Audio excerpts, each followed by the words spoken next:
The college basketball experience, American Athletic Conference. Yes, the AAC season preview for 2023 and 24 episode on the Sports Gambling Podcast Network is brought to you by Game Time. Snag the tickets without the stress. Use the promo code CFBX on your first purchase to save $20.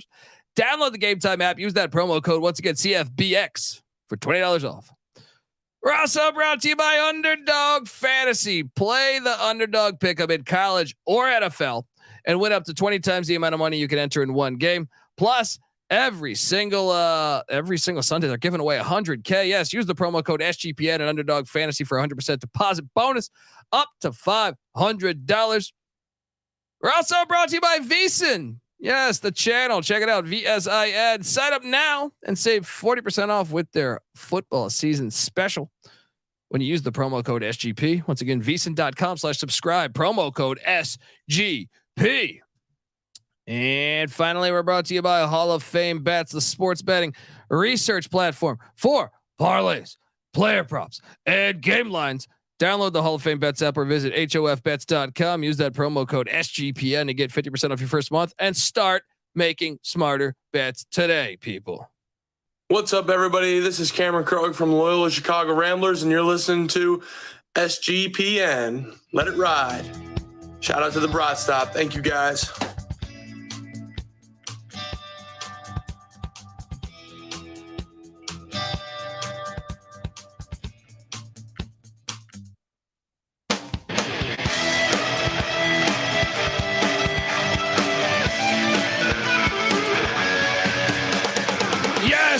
Yes. Woo!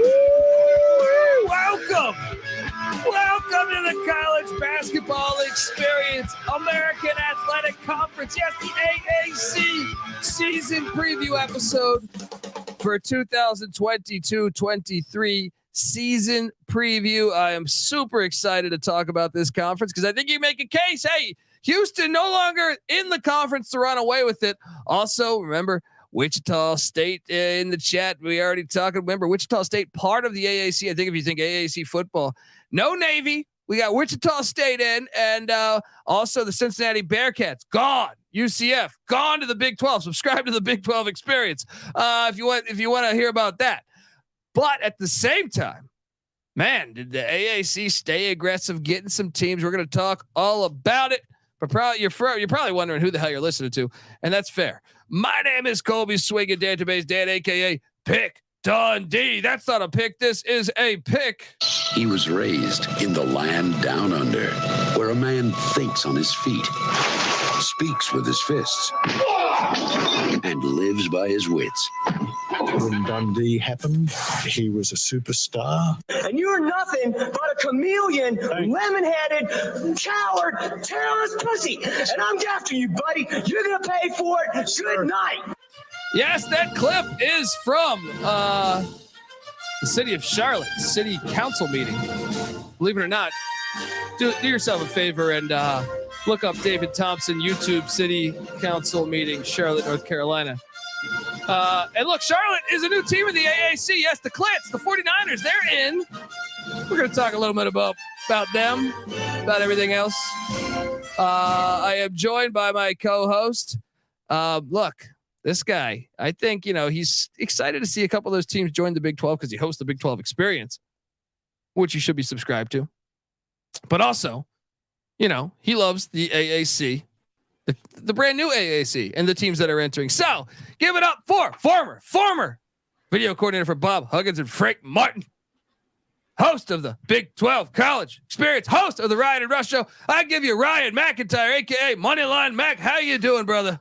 Oh man, I'm fired up for this league. I mean, we got FAU Memphis, arguably maybe the best game of the NCAA tournament last year. That's featuring the top two teams in this new look. Ruined my bracket. That game. But yes, no doubt. And you got East Carolina, maybe a sleeper. I was about to say, I think this is a lot like the WCC, where you have some good basketball being played, but there's one real powerhouse, and that is. There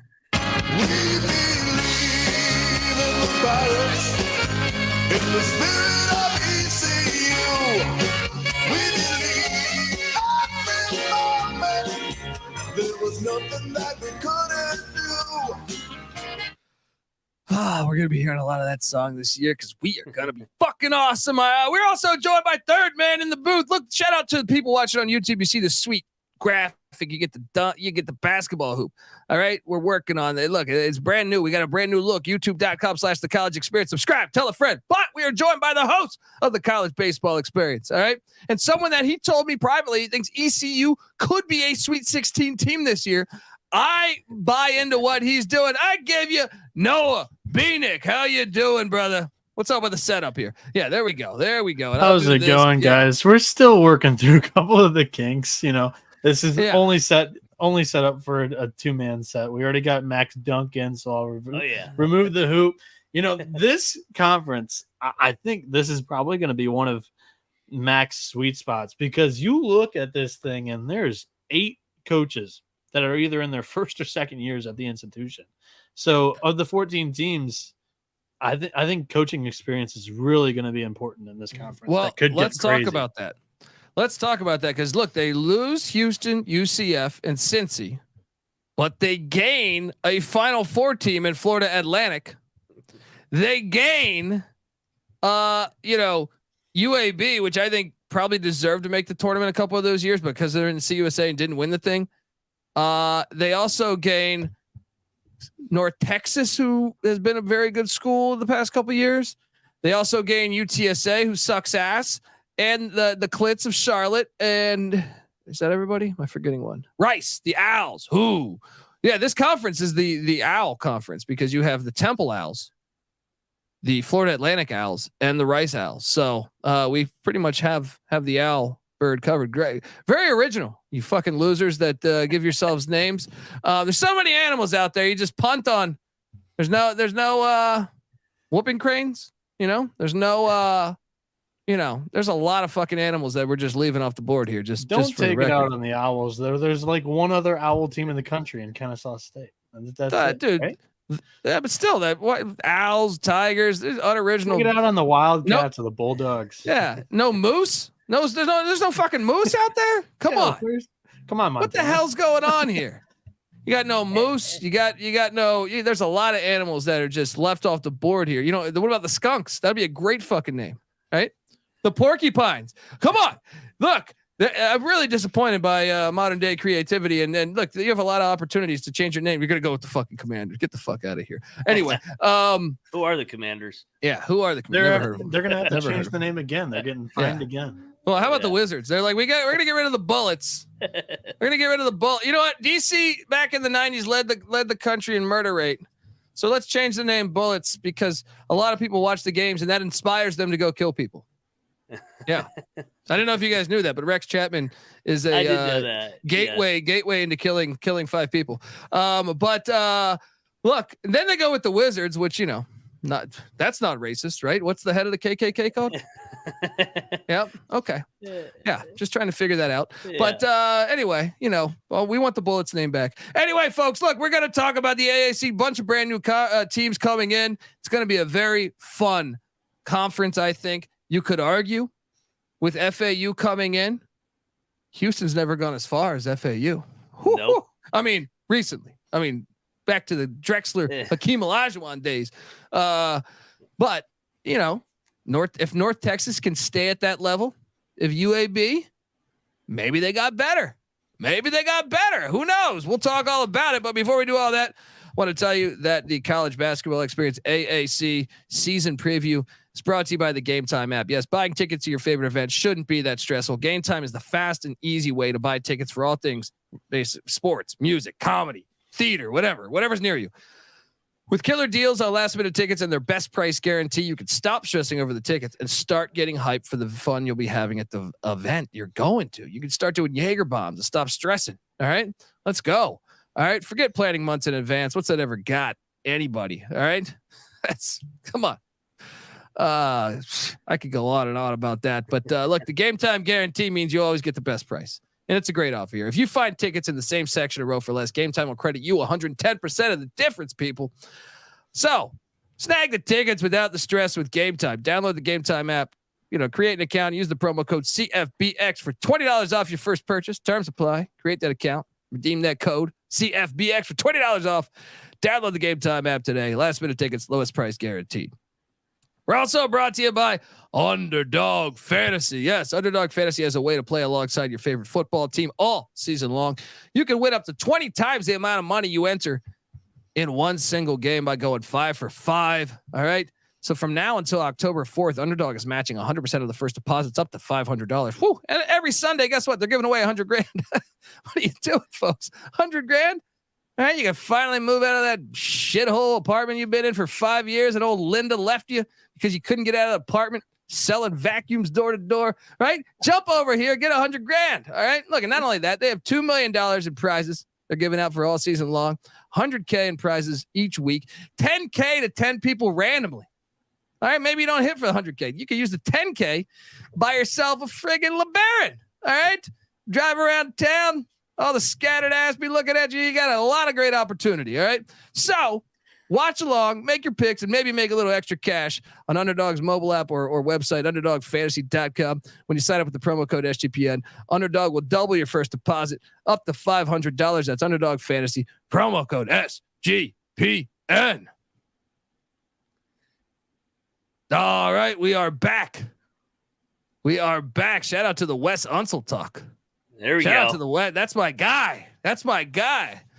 Might have went to a basketball camp with him. Great story. Hey. If we're going to talk Wes Unseld, and I know I'm supposed to keep it tight, but damn it, I like talking about Wes Unseld. All right. You struck a nerve, struck a chord, whatever they say. One time Manute Bol was not paying attention in practice when they were studying film. And Wes Unseld got super pissed.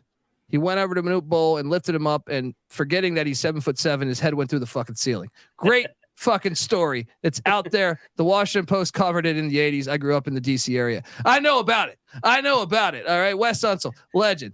Hey, Colby, real quick before we dive into this, let's shout out the Conference USA postseason run last year. FAU Final Four. UAB and North Texas were in the NIT finals together, and then Charlotte won the CBI. So literally Conference USA cleared the table, and then they all jump ship to the American. So that's what I'm saying. Like you can make the argument that the AAC kind of I know Houston's we think Houston's a power and a power for years to come. Since he hasn't been the same since Huggins Cronin left. And then UCF has kind of been, Dawkins got them playing the best they've ever been, but it's still not a powerhouse. Now for football, it's a different story, but that's also why I say a lot of people might say that Florida Atlantic, it's going to be a huge step up. They might not live up to the pressure. They played pretty good caliber. The Conference USA at the top was pretty dang good and probably better than the American at the top last year. Yes. The American had a little bit more depth than the Conference. And Western Kentucky was super talented, but Stansbury couldn't coach himself out of a fucking paper bag. All right. And middle Tennessee too. Yeah. Blue Raiders, man. So, but look, we had news this offseason. Ron Dirty Sanchez, the former head coach of the Charlotte Clits, he randomly leaves, resigns and joins Tony Bennett's staff, which he was a part of previously. The only thing I could deduce from this, and maybe I'm full of shit over here, but I was talking to my brother about this. I was like, is Tony Bennett pulling a Jay Wright potentially, and he doesn't like the current landscape of college sports? And maybe after this year, will Tony Bennett leave the program to Dirty Sanchez? Is it possible? I think it's certainly possible, because it doesn't make much sense to me, because he was an assistant and he left for Charlotte. Charlotte won the CIT or whatever it was, CTI, right? And now CBI, whatever. He jumps back. And I was perplexed by that move. I'm like, wait, what? Mac, what do you think? What do you think is at the core of this? I definitely think that's in play. Tony Bennett's kind of a guy that is just like Jay Wright, where these older school guys don't really like the portal. You got to worry about your player being happy, your player's mom being happy, your player's cousin being. Everybody's got to be happy. Got to kiss their ass all the time so that they don't go in the portal, and they still may go in the portal even if they are happy, just for fun. But also maybe he saw the writing on the wall a little bit at Charlotte. I know they had a good year, but maybe jumping up to a different level, he's maybe was like, I don't know if we can compete right away. I'm going to go back to Virginia, where I know we're going to be good, consistent. But I think the Tony Bennett thing definitely is in play. Yeah, I think it is personally. I think that let's just jump right into Charlotte. CBI champions, 22-14, 9-11 in Conference USA a season ago. They did lose Bryce Williams, who was a fucking stud for them. Also, Ali Khalifa, gone. Also, Montre Gibson, gone. They do add Deshaun Jackson from Washington State. Jackson was solid at Washington State, big man. Also, they added man. There you go. Arislav. I think the I is silent. I got no fucking idea what I'm doing here, guys. Nyagu, the transfer from the USC Trojans. Any idea if that name is even close to being correct? Maybe the I is silent, right? Or am I just trying to not pronounce something with an I? Possibly. I don't think I could do better. Yeah. Well, Sterling Young comes in from Pratt, not Pitt, Pratt University. Also, Dean Reiber from Rutgers. Might be Reber. Nick Rickhart comes in from Zionsville. He's a transfer, but no, he went to Zionsville High School. Okay, I don't know. But here we are. I'm shocked at how late Sanchez left. Makes me think the cupboard might be a little more empty than we realize. But they return Patterson, their guard, 10 points a game a season ago. They got Folks back as well. That's, he was a contributor of 5 points a game. He's projected to start, Isaiah Folks. They also have Jackson Threadgill, great name. Played about 30 minutes a game a season ago. 6'6", guard / forward, who also I feel like could be a solid contributor to this year. They also have their big men, Jackson coming in from Wazoo, and Igor Milicic coming, who played 21.5 minutes a game a season ago for him, 7.7 points per game.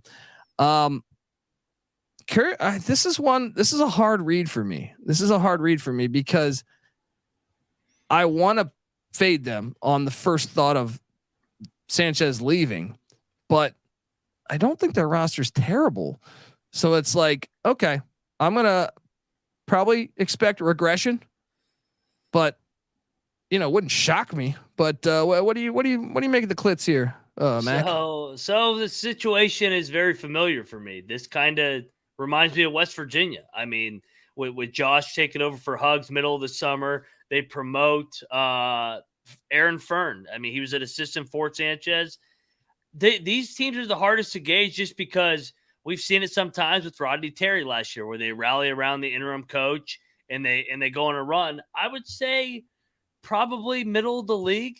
I definitely not going to be top tier, even if things were all everything was good with Sanchez. But I think that they're going to be a little better than the national narrative, just because I think they will rally. They're an older group. And they won 22 games last year. I know they lost a couple pieces, but they did retain a majority of their role guys. So I think they'll be around 500. Noah, what do you make of the Clits? You think they could surprise in 2023-24? Like you mentioned, the top two scorers dipped once the Ron Sanchez news came out. Mm-hmm. Starting five still shows 4 returning players that average 18 or more minutes. So to Mac's point, they did a good job at just containing the chaos and only losing 2 guys to honestly power programs now, and Nebraska in the Big Ten and now the Big 12 BYU Cougars. So there's plenty of front court depth on this team. But the top 3 returning guards, there are some big outside of their top 3 returning guards. There's some big time question marks here for me. If there's any injury in the backcourt for this team, I think they might be in some trouble. Yeah. I kind of think they'll be towards the back of the AAC this year. It's also like, if they get off to a slow start, do they kind of mail it in just because it's an interim deal? Or do they rally? I mean, it's an interesting deal. It's just like West Virginia, honestly. Yeah. Okay, well, let's get over and talk about the real school in North Carolina. The real school really in America, folks. And that is the East Carolina Pirates. We believe in the Pirates, in the spirit of ECU.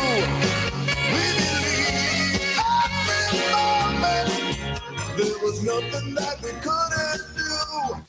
I really believe this team is going to be a thorn in the side of everyone in this league this year. And I was really impressed with Mike. May the Schwartz be with you in year one. 16-17 overall, 6-12, 9th in the American, but I thought they were super competitive in a lot of games, and they covered for us a lot. And I know Williams Arena is going to be rocking this year, but I really love they brought in Mark Adams. All right, might have said some controversial shit in Lubbock. Who knows? But he can coach defense. I can tell you that.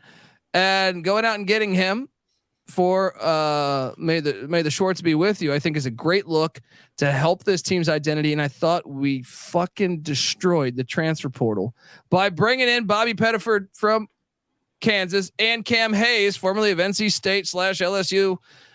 Oh, guys, I mean, should we just give us the AAC championship now? Because I feel like everyone's talking FAU. Everyone's talking, Memphis, Penny Hardaway. Everyone's talking Wichita State or UAB. When everyone's forgetting about this team that's just, I feel like they're just loaded. I think every team that comes in to Williams Arena is going to be thinking this. I'm dying in this fucking country ass fucked up town. Shit flying in my mouth.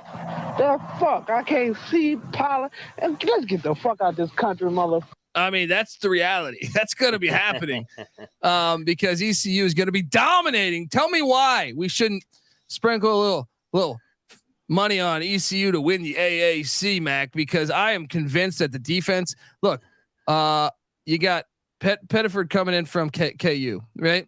You got RJ Felton, you got Jaden Walker, you got Brandon Johnson, you got Ezra, the big man that did it last year. And I thought he's going to be improved. He was only a freshman last year. Then you add in Cam Hayes too. Get the fuck out of here. I actually believe this is a team that can make the NCAA tournament. It's a team that can make the NCAA tournament. Yeah, I'm with you. I was actually talking to Noah before you got on, and I'm not just saying this because you're an ECU guy and we're buddies, but I love Schwartz, defensive guy from Rick Barnes. You bring Mark Adams in. This team bought in last year. You mentioned it.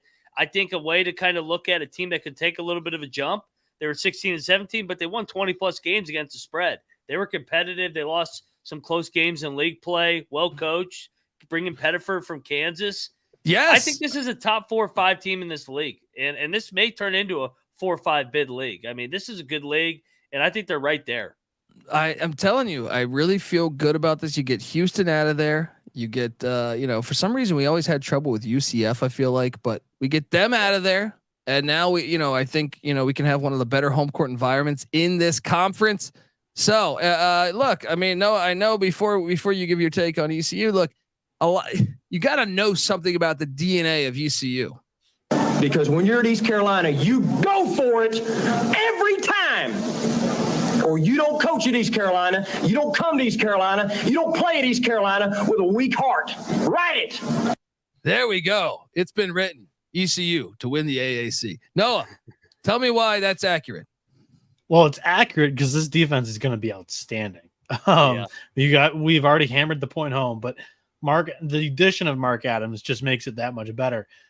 The part where maybe I'm not 100% bought into this team, why they started slow so many games last year. It was year one. It was year one. I know, but there was one highlight, one clip of a game. A dude goes running past the bucket, and there's nobody in the paint. And I he just remember chooses that. to go to the corner to shoot a 3-ball. The offense is a bit questionable for me, but I'm totally bought into the defense, and you can definitely win some games with a top 3 defense in this conference. They won the portal, dude. They really won the portal. They did. And they're starting 5. I mean, you look at these guys, the only guy that doesn't have 28 or more minutes returning or 22 or more minutes returning from last year is Pettiford, who comes over from Kansas, and he was only not playing because DeJuan Harris is one of the best point guards in the country. Yes. Yeah. I'm telling you, we're gonna be nasty. Look, fade us at your own cost. Hey, when you play North Texas, is it going to be first one to 40 wins? Yeah, basketball's back, baby. Yeah. Let's go. 4 corners offense. Let's go. let's hop on over though. But I mean, I feel really good about this. And look, everyone is hyping FAU, and rightfully so.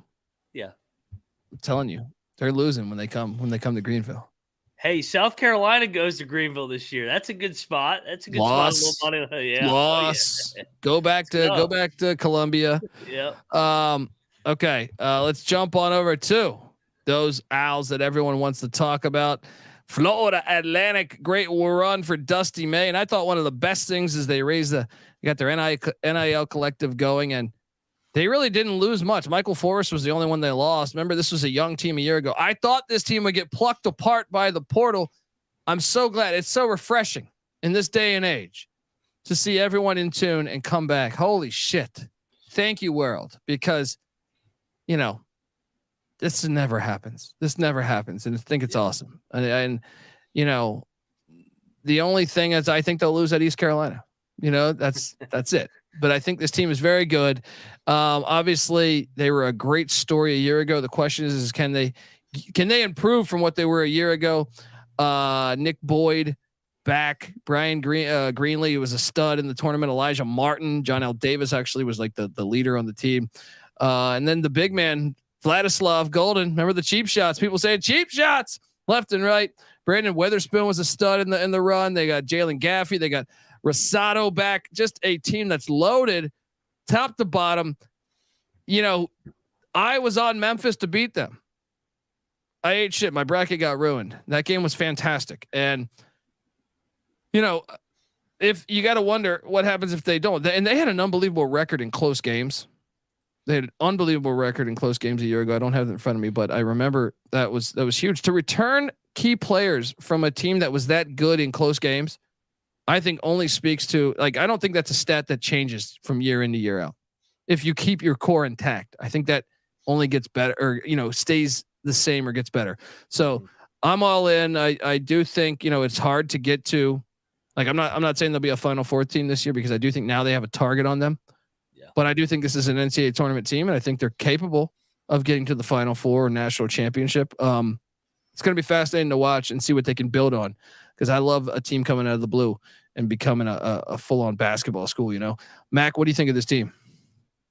Obviously, kind of like everybody, I love it. I mean, everything that college basketball stands for is FAU. I mean, to put in perspective, they're playing in the Jimmy V Classic this year, and they're playing Arizona in Vegas. Like a year ago, if you had said, hey, FAU is going to be playing Arizona in Vegas, and then they're going to be playing in the Jimmy V fucking Classic at the Garden against Illinois, you would have said I was crazy. But no, I mean, it just shows you how far Dusty May's brought this program. I don't think they're going to run the table like a bunch of people are going to say. Honestly, I wouldn't be shocked if they didn't win the regular season, because they're going to get literally everybody's best punch, like Duke and North Carolina and Kansas and all the blue bloods in their leagues, because they have the target on their back. But they're going to be in the dance again, and they can make another run once they get there, because they're going to probably go through the motions a little bit in the regular season, knowing we just need to get back to the dance and we can turn it on again. Yeah. I'm super excited to watch that. I might even go to that game in Vegas. Noah, what do you Noah, what do you make of the Owls?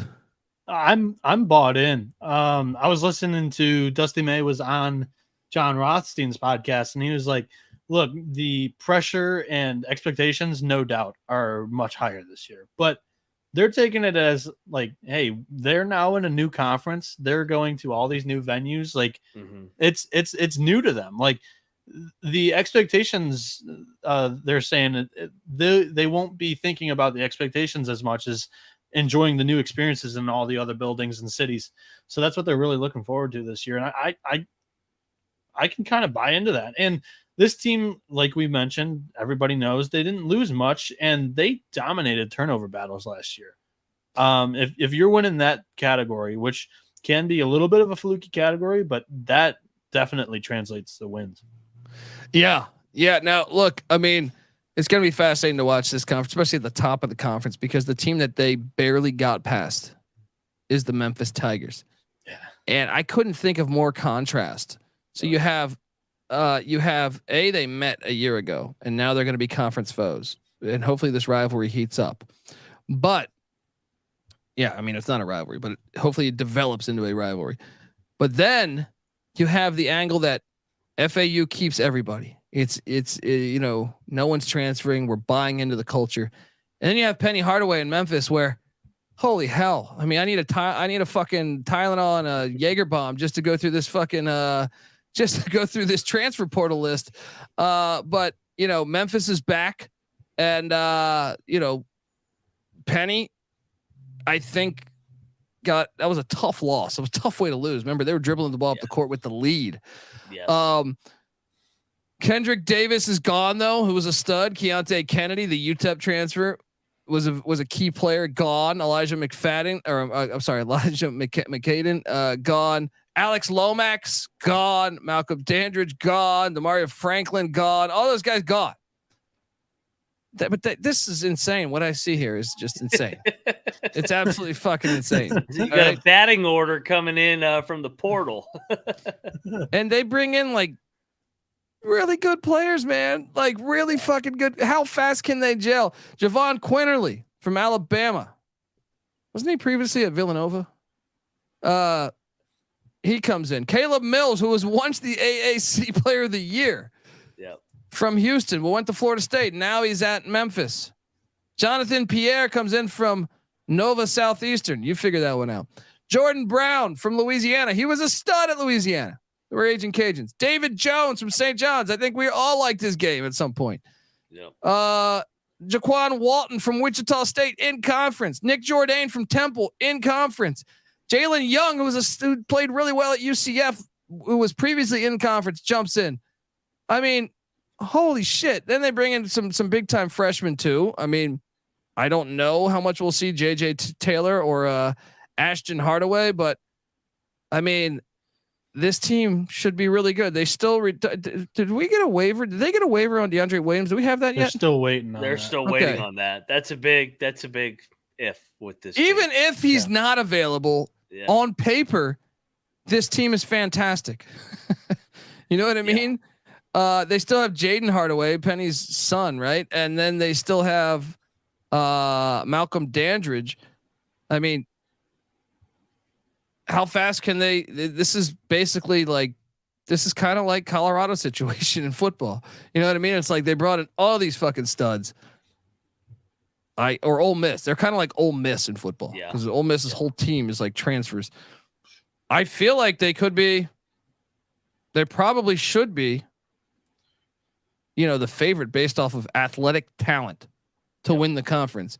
FAU, maybe continuity. This is what's great about this. You're going to see just a clash of styles of really, what you want out of your program. What is your program? Penny's been using the portal like crazy. Dusty May, no, these guys are my guys. Are coming up, so it's going to be fantastic to watch. I mean, I think you could see FAU struggle a little bit, and maybe Memphis wins it. Besides, when they go to ECU. So, Mac, talk to me about the Memphis Tigers. We Tigers on this podcast. What do you think of this team? Obviously, a very talented team. They've been talented the last 2 years, and I think it clears up for them now that Houston's kind of been a thorn a little bit. In their way of winning the American. So I think they feel like right place, right time. They're going to find a way and get this league now by the stranglehold. I'm looking at the schedule right now. Them and FAU play twice in the last 5 games. So get those circled right on the calendar. Can't wait for those games. As talented as they come, but Penny's teams have been so up and down. I don't think he could do it over an 18-game season and win a regular season. But I think he could definitely win the tournament. And once they get to the big dance, go on a run. I mean, this roster is a top 10 roster in the country. Yeah, and Kip C is right. I think Memphis gets Dennis Gates in Missouri. I think it's the first week of the season. If not, it's in the first 2 weeks of the season. So that will be a border battle. Yep. Yeah, that'll be a fun game to watch. Noah, what do you make of Memphis? So I'm not questioning the talent here. However, I question the coach, and I think this team. They've had talent every year, and I think they've underwhelmed and not met expectations. And I went with Jekyll first with Florida Atlantic. Now we go to Hyde. This team was 351st, 308th, and 331st the last 3 seasons in turnover rate. I can't get there with Memphis. I mean, you think they're going to be a tournament team, though, right? I'm not by. I think they're a top top 4 team in the AAC that probably gets them into the tournament. But I think they're right there. Like the last few years, they lost to Boise State or they beat Boise State and then lose to Gonzaga. No, they beat Boise. Yeah, they lost challenged to Gonzaga. Yeah. And then they were a 9 seed and they lost, or 8 seed and lost to Florida Atlantic. I don't think their ceiling's any higher than a 7 seed, to be honest. Interesting. I don't know. I mean, I still think they're going to be in the mix for a championship, regular season championship in the 1 seed. I think they'll be in that mix. Yeah. Their schedule is insane, by the way. They got Virginia, they got Clemson, they got A&M. They're coming to VCU. They go to Ole Miss. They're in the battle for Atlantis, and they're at Missouri. Holy shit! When conference play starts, it ain't going to be a hard test. No, say, okay, yeah. Let's jump over and talk about North Texas, who won the NIT a year ago, 31-7, 16-4. Then once again, they were in the CUSA, and this is a team. Grant McCaslin now is at Texas Tech, but his assistant is taking over in Ross Hodge. Sounds like Boss Hogg. Ross Hodge. Tyler Perry's gone. He was fucking amazing. Also Kai Huntsberry's gone. Same with Usamain. All 3 were big time players for this program. Now they were able to, utilize the portal, I think pretty damn well. Rondell Walker comes in from TCU. Robert Allen also from Ole Miss. John Buggs from UTSA in conference. TJ Nolan from Oklahoma, and Jason Edwards from Dodge City, coming in from Dodge City.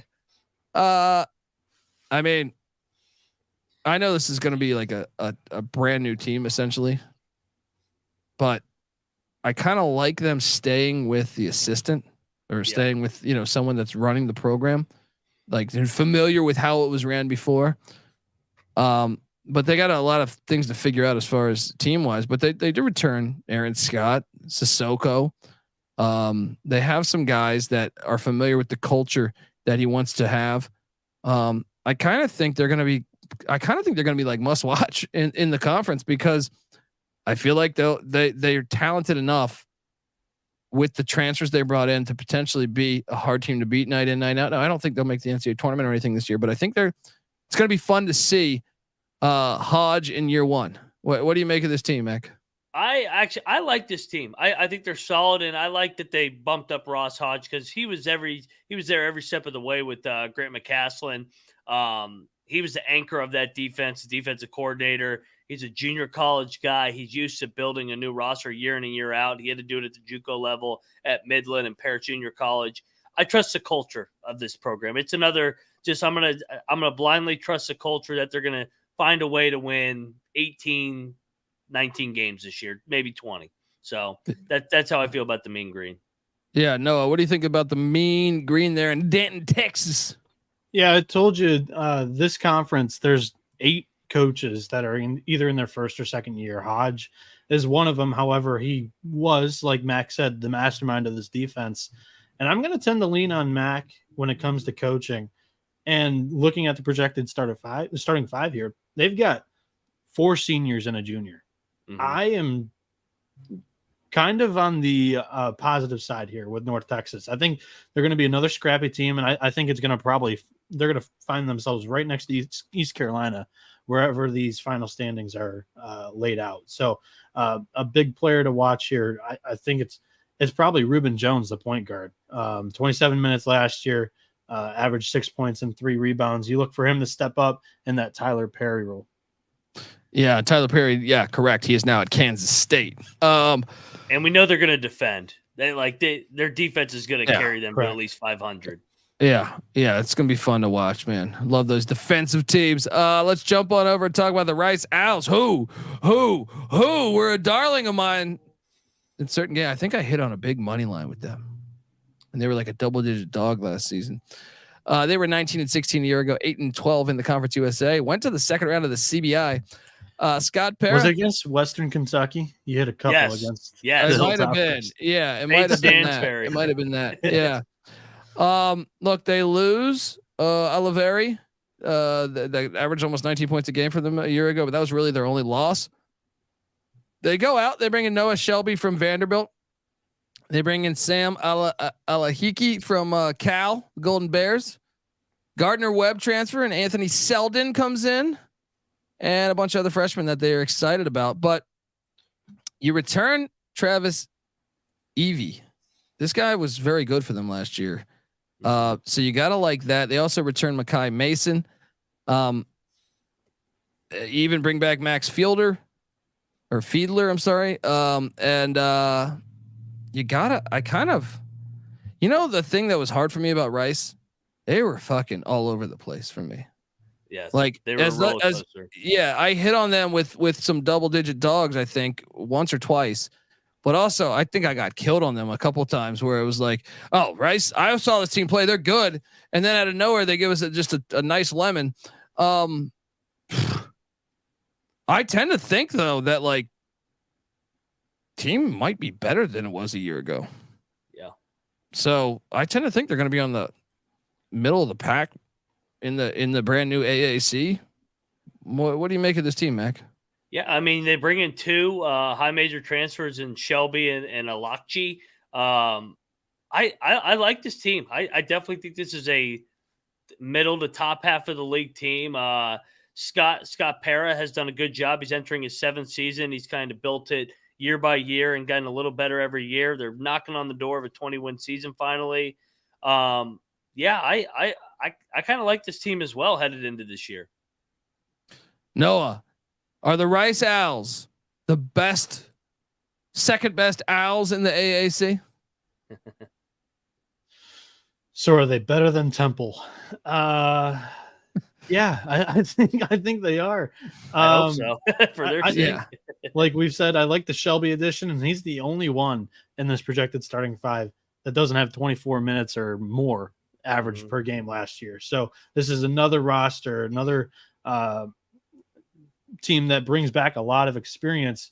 And this is one of the more grizzled veteran coaches in Scott Para in his 7th season. So I think this is more of a middle of the road American conference team here. All right, we move along to the Mustangs of SMU, which I am fascinated. First off, last season in the AAC, they're jumping to the ACC next year. Rob Lanier's in year 2, came over from Georgia State a year ago. They lose Natal, Zach Natal. They're one of their better players. They also lose what was it? How do I pronounce his name again? Odigi, I think it is. Gone. Odigi, yeah, but they brought in some guys that I like. Chuck Harris from Butler. I don't know what it was last year, it just didn't work. I think Chuck Harris is a solid basketball player. They also bring in Denver Anglin from Georgetown, who at times I thought showed some flash. Tyreek Smith from Oklahoma State, BJ Edwards from Tennessee, Jaheim Hudson from Georgia State. Obviously, Lanier's familiar with him. And Hudson, did average 10.1 points a game a season ago in the Sun Belt. They still have Samuel Williamson, who's 35 years old. I feel like Zurich Phelps also back as well, 17.5 points a game a season ago. I mean, call me crazy. I need to see Lanier like coach. Like, I think he did a decent job at Georgia State, and it's a different level. I kind of think this team is talented. I kind of think this team could be like the one team. If I know we're going to get to our surprise teams. This could be one of them to me. I need to see more out of Lanier. I thought SMU gave him a contract a little early. I wanted to see him consistently do this at Georgia State, but I'm kind of sold on this team. Like from at least going through and looking at the team, I think they could be pretty solid. Mac, what do you think of this team? Yeah, definitely a high upside team with the transfer portal, talented guy. Maybe this is the high variance team like you're talking about in this league. I think this team low ceiling. Low floor, high ceiling. Lanier obviously got it going at Georgia State. Good job there in 3 years, but tough year last year. This seems like a good bounce back opportunity for SMU to maybe get into that middle to upper half of the league in year number 2. Noah, what do you make of the Mustangs with their NIL collective? Every player getting cash. Let's go. I'm kind of lockstep with Mac on this episode because I think this team definitely provides high variance because Last year, the overs were 15-4. This is kind of doesn't really relate to my first statement, but 15-4 for the over. That was second best in the American. But on paper, this roster, like you guys have mentioned, looks really good. The backcourt with Harris, Zurich Phelps, tremendous for SMU last year, and Samuel Williamson. They averaged 30 minutes a game, he averaged 30 minutes a game, 9 points per game, 7 rebounds. That trio of guards looks really dang good. But I question Chuck Harris.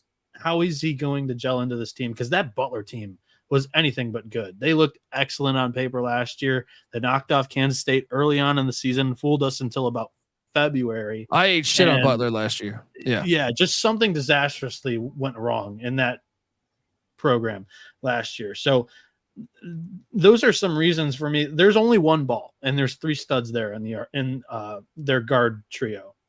Now Harris is in Dallas. He's the point guard. I have hesitations getting fully behind this SMU squad. Well, here's the thing to me. I want to bring this up with the next team too. There's 2 kind of mystery teams to me. And I think these two. I'll give you that. Yeah. This is kind of a mystery team that I think if everything goes right, they could really be a problem for everybody in the AAC. The other is the South Florida Bulls to me, because I think South Florida, it's not a normal I mean, yes, your coach leaves, your whole team leaves, and you see that in football and basketball all the time now. But he also brought in his team. You know, you look at the transfers. Amir Abdul Rahim, I think that was the brother of Sharif Abdul Rahim, if memory serves me correct. He comes in after taking Kennesaw. You know, they went to the tourney, right? Yes. Yeah, they almost beat Xavier. Yeah, I had them right. in my bracket beating Xavier, and they were leading for the first 30 minutes, and then they just gave that one up. Well, the Yangling Center is going to be rocking. Great, good job there. That's one that I endorse. But no, they lose a ton, but that's normal. All right, and then look, the team before never could get over the hump.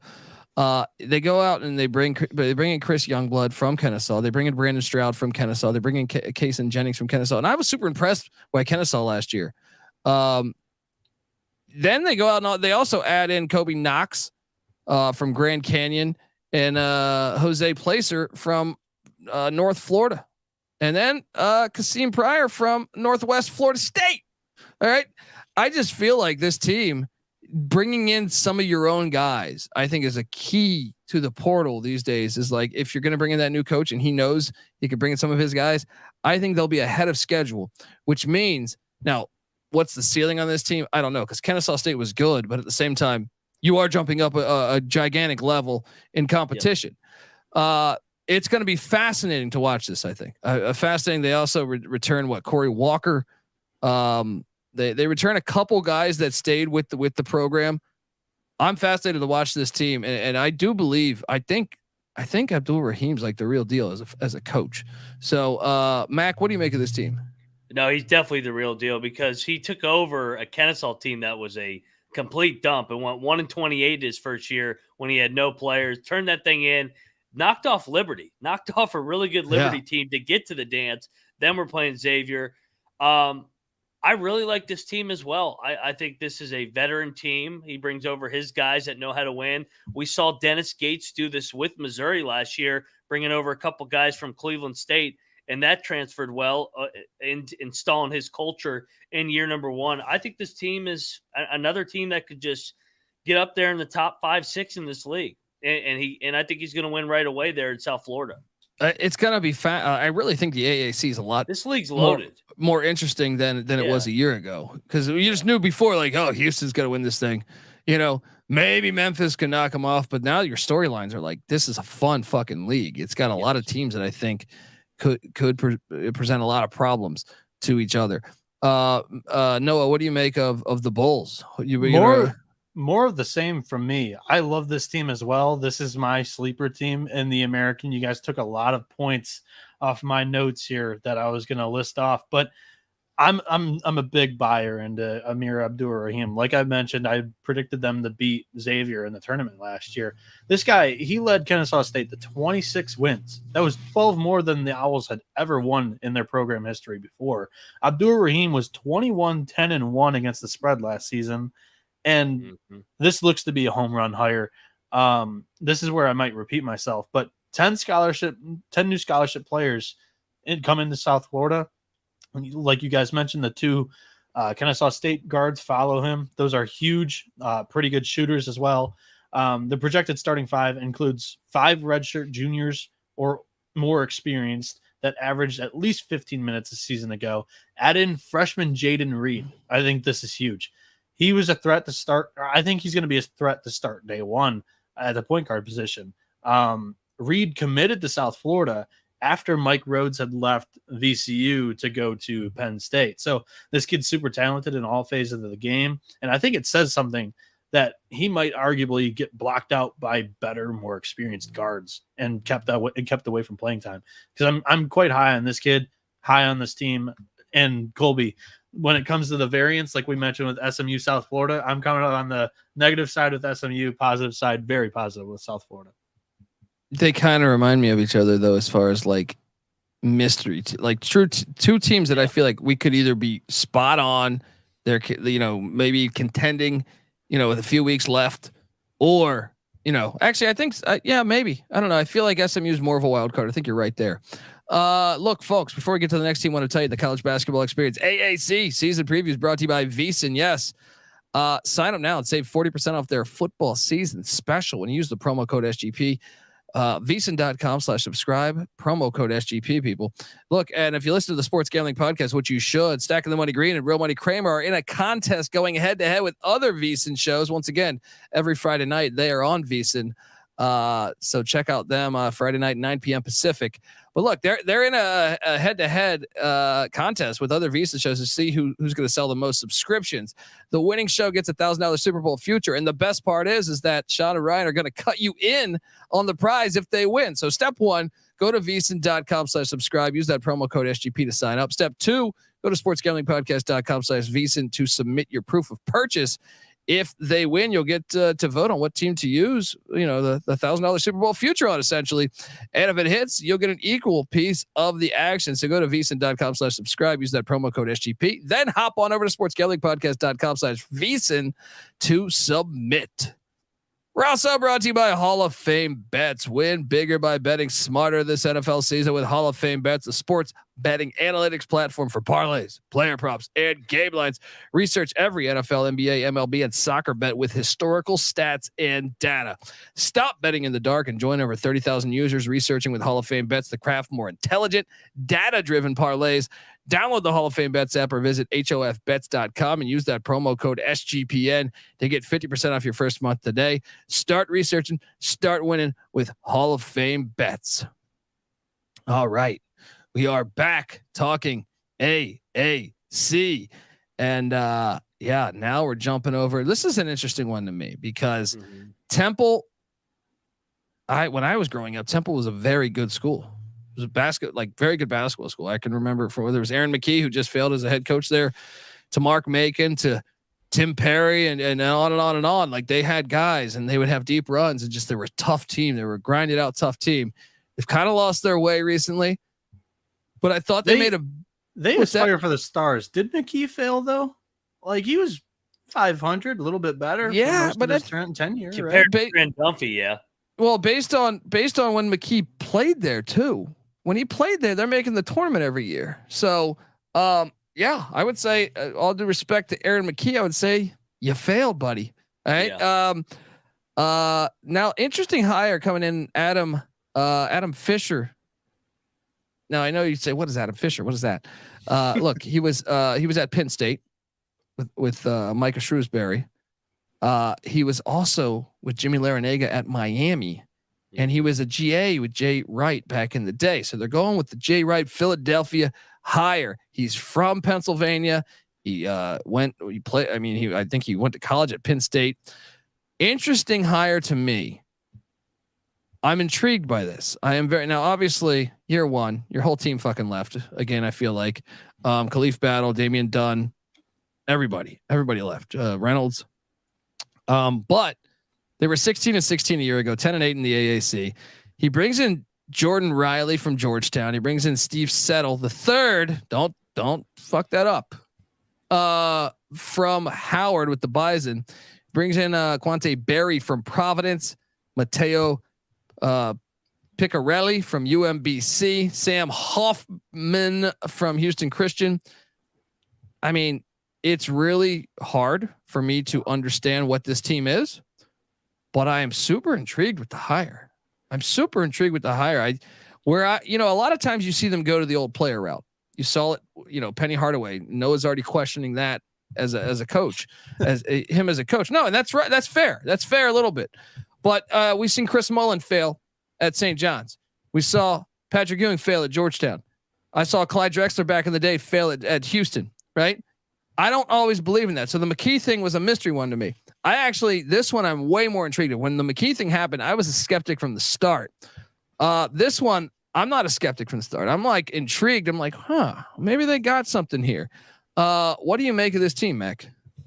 So I don't think they're going to be very good this year, but I think long-term they are going to be good under Fisher. I thought they did a good job building that thing at Penn State. Obviously, Shrewsbury goes over to Notre Dame. I like that he has pedigree in Philly with Jay Wright at Villanova. I think that's important. You got to recruit Philly if you're at Temple. They're going to be completely different. Like you think of Temple, you think of defense. Fisher's more of an offensive guy. So it's like you said, a philosophy shift here. I think it's going to take a year to get this thing going. This is definitely a bottom three team in the American for me. Noah, your thoughts on the final Owls?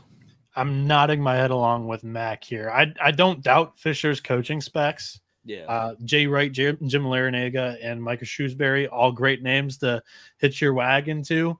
However, the roster is underwhelming to me. The Temple loses its top three scorers from a year ago. They didn't bring anybody that blows my skirt up. Shout out to Malcolm from the MLB Gambling Podcast for that saying. But it just seems like an attempt to remodel Penn State like into an American team, and they have half the talent with no Jalen Pickett. Is Temple not going to be happy with Fisher and fire him after a middle of the road finish to the start of the season? However, I don't know if they're going to be middle of the road. I think they're bottom half. You can't win. Yeah. And look, don't blow up your skirt or whatever the fuck you just said. But Penn State. He came from Penn State. I don't know what's going on. He did. I don't know what the hell's going on over there. But look, let's move along and talk about a team that I'm excited about, the Tulane Green Wave. I think tide turning. As I remember, I was raised in the desert, but tides kind of turn. It's easy to see a tide turn. Did I say those words? Did I say I'm excited for Tulane? Did I say those words? No, but I am. They got my guy, L. Ron Hunter. I call him L. Ron Hunter. Look, he loses Jalen Cook, who was a fucking stud for Tulane last year. And he's got Tulane better, man. 20 wins, 12 in the AAC last year. However, you got to wonder, first off, you got to be delighted. No more Houston. All right. You got to think, okay, Houston always gave them fits like anybody, but specifically Tulane, they go out and they get Colby King from St. John's. They get Asher Woods from VMI. They get Jordan Wood from Howard. They get Greg Glenn the third from Michigan. And they return a couple guys that I like, mainly Jalen Forbes and Kevin Cross. I think this is to me, one of the more exciting teams to me. So give me L. Ron Hunter to, make some noise here as a team that I think is going to be a fun watch. I'm telling you, the AAC this year is going to be fucking fun. I think this team could be a top 3 or 4 team. It's a potential, Mac, what do you make of L. Ron Hunter's squad? Well, I can guarantee one thing. They're going to be entertaining. They were at the top of tempo last year, played fast as shit. This is going to be a fun team this year. I think top 4 or 5 team as well. Ron Hunter's a proven winner, brings back a lot of pieces. I know they lost Cook, but man, I think this team could challenge for the league, to be honest. I think they're going to be good at home. It's a tough place to travel down there to New Orleans. I'm high on this team too, man. Yeah. Noah, I know we got to speed it up a little bit here, but Noah, what do you make of the Green Wave? Dude, I told you, maybe it was last episode, I really like regular season front courts, and this one might be the best in the American. All three of them, from the 3 to the 4 to the 5, all have averaged 32 minutes or more so far for Tulane and Ron Hunter, and they all come back. They're all juniors and seniors. The biggest, most important piece to this team is Colby King, the transfer in from St. John's. Mm-hmm. He's got to step into Cook's role and just create offense, distribute it to the front court, let them take care of what they need to, because this team can really do some damage if he pans out. Yeah, I agree. I'm fascinated by watching them. Let's talk about the Tulsa Golden Hurricane. Eric Conkle had done such a great job at La Tech. Year 1 in Tulsa. Whew. Killed. He brings in a bunch of his guys though from La Tech. So you know what? This team sucks ass. Let me call some people that I know might be able to play basketball. Kobe Williams, Keaston Willis coming in.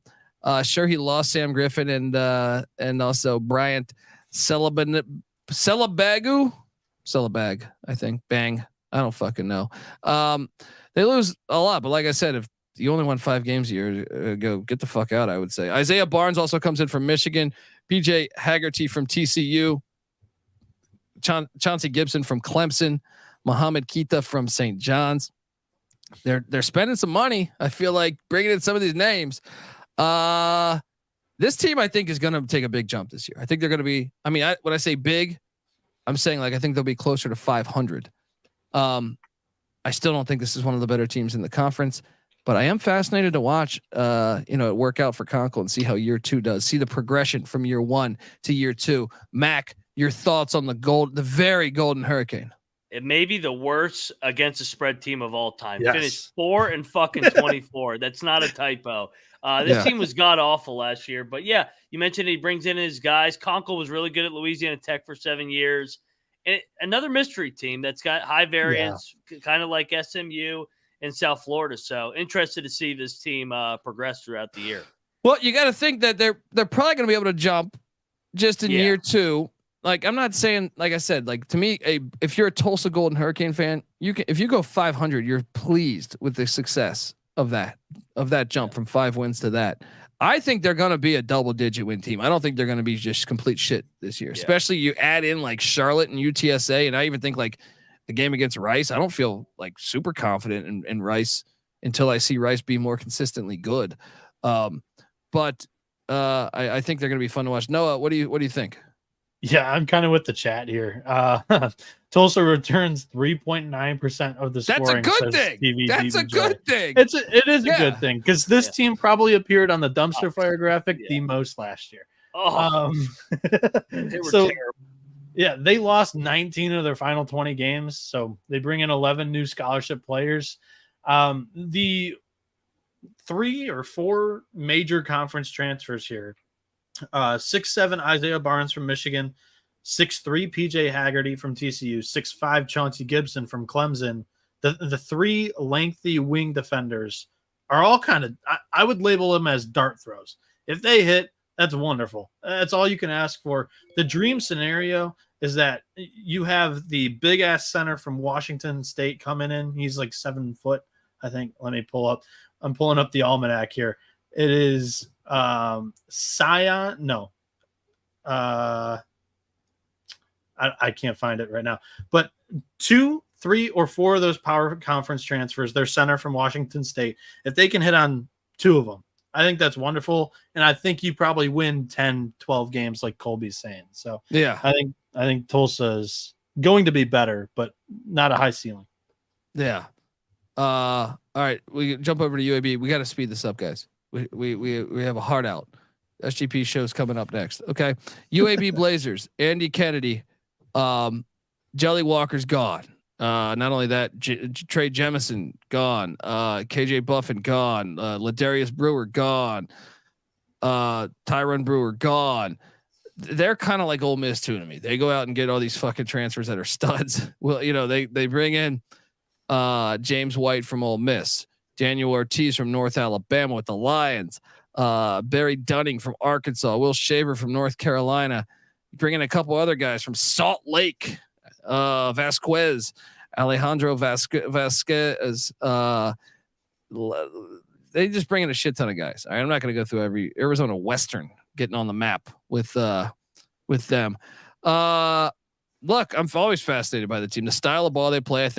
I really believe Andy Kennedy does a good job. I think the UAB teams were tournament caliber teams that didn't get in sometimes. And I think they're going to be this conference is going to be a bundle of fun. I think they're going to be in the contention for the top 5 teams in the conference. And, it's going to be fascinating watching them on the, jump up and take on the likes of Tulane. And then how about the like them against ECU or something, the difference in style. It was almost like North Texas when they played them.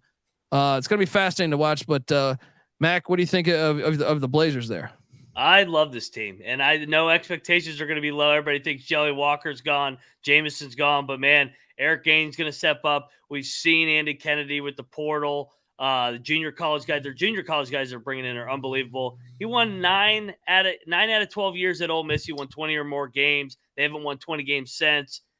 Trust the culture. UAB will be a top 4 team in this league. Noah? I'm going to keep it short and simple, just like Mac did. If you're looking for a Jelly Walker type player on UAB, even though he's gone, it's Eric Gaines. He was excellent defensively too. Whereas I don't know if Jelly was always there on the defensive side of the ball. So he was not. No. So UAB, I think they're going to be good. Again, going with Mac, I trust the coaching and the culture because I think that's going to play huge in the American Conference this year. Yeah. Next up, we get to the Roadrunners. They suck. Next, no, UTSA. Look, I mean, I hope they overachieve, but they were 4-16 in the CUSA last year, 10-22 overall. Steve Henson's 8th year here. The whole team is transfers, mostly like JUCO. I mean, like D2 and JUCO transfers. I got no idea what to make of this team. I mean, their whole starting 5 is players that were not with projected starting 5 are players that were not with the program last year. I got them finishing dead last in the AAC, guys. Mac, what do you make of the Roadrunners? Meep. Yeah, unfortunately, I like Steve Henson, but this is the worst team in the league. It's hard to point out anything positive. They're probably going to finish last. Noah, I know you said UTSA is where you want to retire in San Antonio, Texas, and help build up this program. But what do you make of the Roadrunners? Yeah, Henson's got his work cut out for him. Not only was the team 4-16 in Conference USA, his team takes a step up to the American. Yeah. So 10 new scholarship players this summer. Hopefully it's addition by subtraction, but they returned 8.8% of their scoring from last year. Yeah. Let's jump on over and talk about Wichita State, the Shockers. Oh man, I've been a Wichita State fan for a long time, so I enjoy this team. They haven't been as good as I wanted them to be. Years ago they were fucking fire. I was on them when they made that run to the Final Four. They go out and hire Paul Mills. I think we all think that was a really good hire. But they did lose with a coaching hire. You lose, four guys that averaged double figures a year ago, and that's always concerning. But at the same time, they were very active in the portal. Brought in Colby Rogers from Siena, Jacob Germany from UTSA right there in conference, Harlan Beverly from the Miami Hurricanes, Bijan Cortez from the Oklahoma Sooners, Dalen Rignall from the Bears of Missouri State, Ronnie DeGray from Mizzou. I mean, they were able to hang on to Kenny Hoto. I mean, I'm fascinated by this team. They were 17-15 a year ago. I feel like they were on certain days they were fucking good, and certain days they were a mess. But I mean, they have a great home court edge. I feel like better than a lot of the teams in the conference. I'm fascinated. I think they could be. I'll throw them in the SMU South Florida bin. Mac, what do you make of this team? I think South Florida is a good comp here, and I like Paul Mills, but it took him a minute to get it going at Oral Roberts. Struggled the first couple of years. I think it may take a year just to get it to where ultimately Wichita will be, but he's taken over a situation that needs a little bit of a rebuild. I think it takes a little bit, but I mean, their home court's awesome, so I'll look to back them at home. Yeah, Noah, what do you make of them? Yeah, I'm gonna hesitate to lose money on Wichita State early. I want to see Paul Mills have a legit elite offensive team without Max Asmus on it. He's coached really good shooters. This Wichita State team was not very good offensively last year. Yeah. It's gonna be fat. This conference is gonna be a bundle of fun. All right, and that gets us. We got to get out of here. But before we get out of here, I want to give you my order. I'll start in the basement. Let's go from worst to first. UTSA finishes 14th. Temple finishes 13th. Charlotte finishes 12th. Tulsa finishes 11th. I have the Rice Owls coming in at number 10. At number 9, I have Wichita State.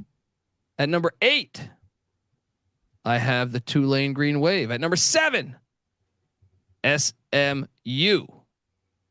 At number 6, South Florida.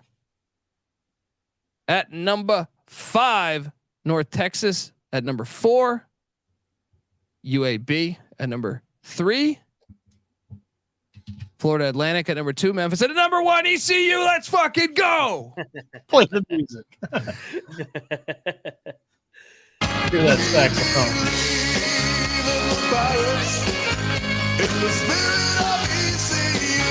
Mac, hit me with your order. Yeah, here we go. 14, I got UTSA Meep, 13 Tulsa, 12 Temple, Charlotte, the Clit at 11. I got I got Rice at 10. I got Wichita at 9. I got the SMU Mustangs at 8. South Florida at 7. At 6, I got the Mean Green. At 5, I got Tulane. At 4, I got East Carolina. At 3, I went back and forth on this one. I'll go Memphis just because of high variance. 2, UAB and Andy Kennedy in the culture. And I'll go chalk. I'll go with the Owls get it done ultimately in the new American Conference. Noah. And look, I'm excited about that. You gave me 4th. I'll take that because 4th might be able to get you. 4th could get you in maybe to the to the big dance. All right, I'm already dancing over here. What are you doing, Noah? This is going to be such a fun conference this year. 14 UTSA, 13 Tulsa, 12 Temple, 11 Charlotte, 10 SMU, 9 Rice, 8 Wichita State, 7 North Texas, 6 East Carolina, 5 South Florida, 4 UAB, 3 Memphis, 2 Tulane, 1 Florida Atlantic. Call me Patty C because my sleeper team is South Florida, baby.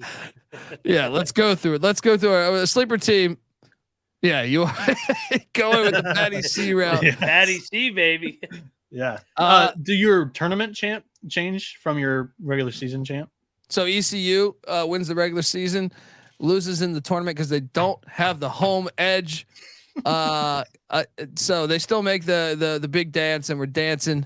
But in the end, in the AAC tournament, I will take. Yeah, I think it is going to be a different one. This is where I will take FAU to get that done. I think this is where you take that high variance AAC team because they might win 3 games in a row and win it. It's true. If you're an FAU fan, you probably don't want them to win. Memphis FAU final in the tournament. You probably want SMU, South Florida, one of those squads. Mac, what are you doing there as the who wins the tournament? So I'll go FAU to win the regular season, and Memphis wins the tournament. Memphis always seems to be really good in that tournament. If I got to give out a sleeper team, I'm gonna go South Florida, the Bulls, man. I really like Raheem out of Kennesaw. Yeah, I drew a blank there. I'm like Patty C. Yeah, and the ECU disrespect is real with Noah. That's why he's not welcome on the next show. They're too good to be a sleeper. Yeah, that's what I'm saying. They can't be a sleeper if they're projected number 1 for me. Yeah. No, but I mean, look, if they qualify as a sleeper, I'm taking ECU. If not, just to be different, because you squares are both going South Florida. I will say the Tulane Green Wave and L. Ron Hunter. Let's fucking go, folks. What's your bust team? Real quick. Who are you negative on? I'm on SMU. I think it's a bust. I don't even know how much are they really projected. I'll say like well, I got them 10th. Is that a bust? Wichita, and you're number 1. That might make sense. I'll join you on that. Wichita, even though I like them, I'm hoping I'm wrong. I'm hoping right, I'll I'm do wrong. Temple then. Okay. That works. Suck. Yeah, that works. Folks, subscribe to the College Basketball Experience. We're just getting started previewing every conference. All right. So give everyone a follow. Look, Noah's on Twitter at NoahB77. Is there a is that, it's an underscore after underscore? Okay. It's a little bit simpler than the last one. Chad G trying to hate on ECU. All right. But give Moneyline Mac a subscribe to the Big 12 Experience. Give them a follow on Twitter. Also Moneyline_Mac. Obviously they're covering everything Big 12. All right. So they're already covering game of badminton going on in the Big 12. I'm on Twitter at TheColbyD. The College Basketball Experience is on Twitter at TCE on SGPN. Stick around. Sports Gambling Podcast coming on next. Talking college football. Check out the Sports Gambling Podcast as well, and make sure you subscribe to our YouTube channel right now. Everyone watching this, like it right now, and subscribe. YouTube.com/The College Experience. All right, folks. Until next time. First, I also host the College Football Experience. Subscribe. I also host the FCS College Football Experience. Subscribe. Noah Beanick and myself do the College Baseball Experience. Subscribe. But like I said, the Big 12 Experience. It's the Big 12. Get over there and subscribe. And what else do I want to say here? Let's the Discord. Come talk college hoops with us in the Discord. sportsgamblingpodcast.com/Discord. Once again, sportsgamblingpodcast.com/Discord, and also get the SGPN app. It's free to download in the App Store and Google Play Store. And until next time, folks, this is the College Basketball Experience. You better start thinking about yours. And we out of here.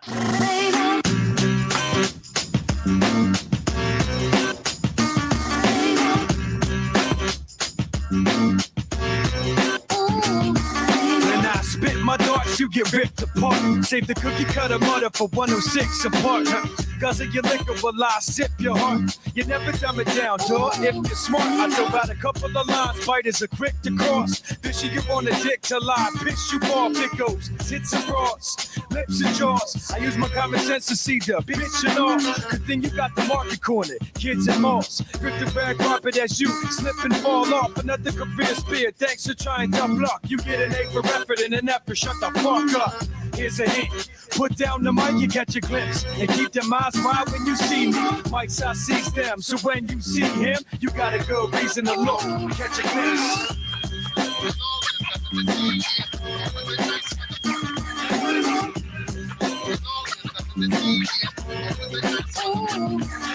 A lot of these heads need to improve their improv. Talent's not a program you download to install. Quality spread through hard work, no involved. My peers respect me cause I'm genuinely involved. Beyond gathering